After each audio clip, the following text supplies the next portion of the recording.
cheated death in the cemetery outside Good Springs cheated death once again, and the Mojave Wasteland was forever changed. The new California Republic celebrated its second victory at Hoover Dam, establishing definitive control over the entire Mojave Wasteland. Soon after, they negotiated terms to annex the Strip, Freeside, and many surrounding communities. The Mojave Wasteland, at long last, had entirely fallen under the NCR's banner. The Courier, fair and even-handed in his dealings throughout the wasteland, was honored by the NCR for his support of the military at Hoover Dam. He was presented with the Golden Branch, the highest civilian decoration given by the Republic. Tabitha and Rhonda went east, through Caesar's Land.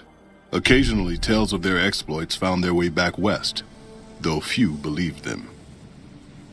Eventually, the stories concerning the duo were collected and published, and proved to be quite popular with children. Invigorated by his travels with the Courier, Raul once more took up his guns in memory of his lost Rafaela. Soon after, the Mojave was filled with tales of the ghost vaquero who hunts down those who prey on the weak. With the help of the gunrunners, the Boomers developed a healthy trading relationship with the NCR. Eventually, the Boomers began wandering out into the wasteland while still preventing outsiders from entering Nellis.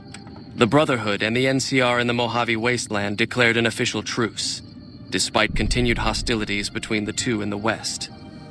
As per their agreement, the NCR handed over all suits of salvaged power armor, and in return, the Brotherhood helped patrol I-15 and Highway 95. Despite her departure from the group, the Brotherhood's peace treaty with NCR came as some relief to Veronica. Though she remained friendly with surface patrols, she was never again permitted to enter the bunker she once called home. Fearing for the safety of anyone she associated with, she continued her solitary life as a scavenger. But reports would emerge from Mojave scientists and social workers of old equipment miraculously repaired and research notes mysteriously completed. Though weakened, the Fiends attacked McCarran during the Second Battle of Hoover Dam. NCR repulsed the attack with minimal losses and, in the following days, destroyed the remaining Fiend leaders, breaking their power forever.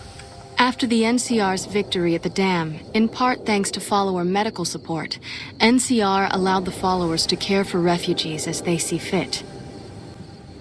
Old Mormon Fort expanded its services and was able to aid more people, becoming a refuge for the less fortunate citizens of New Vegas. Arcade had hoped that Freeside would be able to remain independent of NCR rule. But he was glad that Caesar's Legion had been stopped at Hoover Dam. He tended to the sick in Freeside for a while longer, then returned to NCR territory to become a teacher with the followers there. Good Springs saw more trade along I-15 after NCR gained control of the Mojave Wasteland, but with that came a heavy burden of the Republic's taxes. Some old-timers, unable to handle the cost, were forced to move on, grumbling all the while.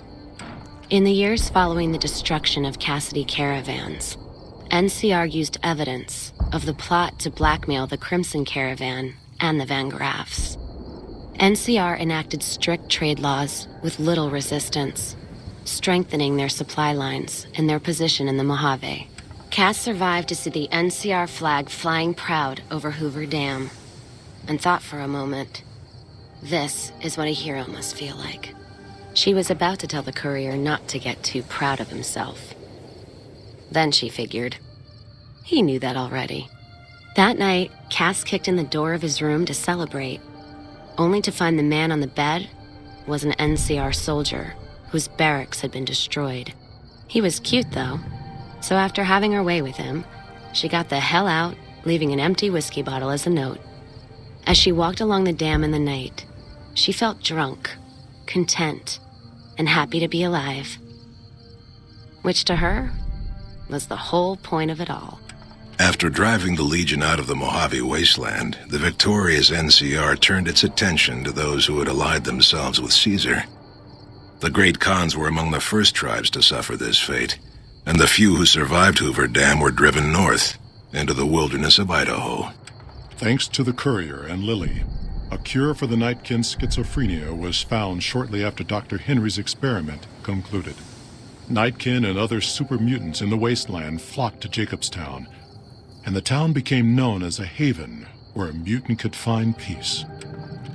Encouraged by the courier to take her medication regularly, Lily's mind eventually attained a semblance of clarity.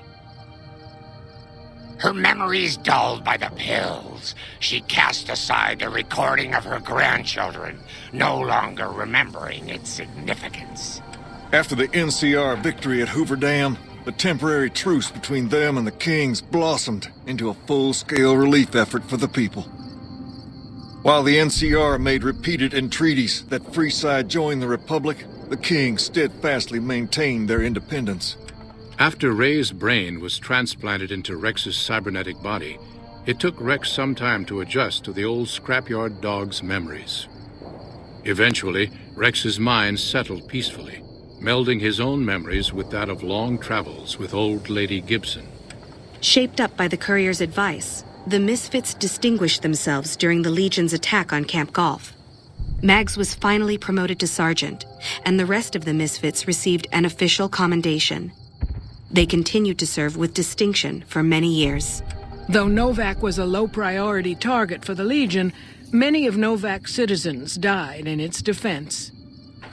In the weeks that followed, several bright followers returned to Novak to help restore its defenses, allowing it to remain independent of NCR. Looking for a place where he could be of some use, Boone found himself re-enlisting with his old unit. Though his regrets remained in his thoughts, they coalesced into a purpose, and Boone embraced it. He spent his leave time hunting down slavers in the desert, his first recon beret the last thing they never saw. With the dam firmly in their grasp, the NCR turned its attention towards wresting the correctional facility from Powderganger hands. The Powdergangers are no match for the battle-hardened troops of the NCR, and summary execution awaited the Powdergangers who managed to survive. After the Vault 19 Powder Gang surrendered to the NCR, they were reincorporated into the correctional system. The NCR did increase their sentences, and they aren't about to take off time for good behavior. Primm Slim proves to be an able-minded, if not able-bodied, sheriff for Primm. And due to his slow speed, some crooks get away without a scratch. But Primm continues to prosper under his watchful, robotic eye.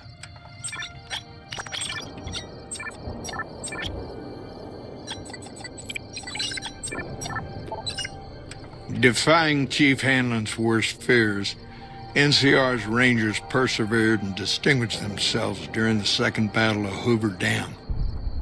The Rangers, along with NCR's many troopers, shared the glory of victory. Hanlon wisely stayed out of the spotlight, crediting General Oliver's leadership for NCR's success. After a brief fanfare, Hanlon stepped down as chief and returned to the peace and quiet of his ranch outside of Reading. After their bold arrival at Hoover Dam, the remnants disappeared as quickly as they came. Legends of their power spread throughout the Southwest, a reminder of why people once feared the sight of vertibirds in the sky. And so the courier's road came to an end, for now. In the new world of the Mojave Wasteland, fighting continued, blood was spilled, and many lived and died just as they had in the old world. Because war never changes.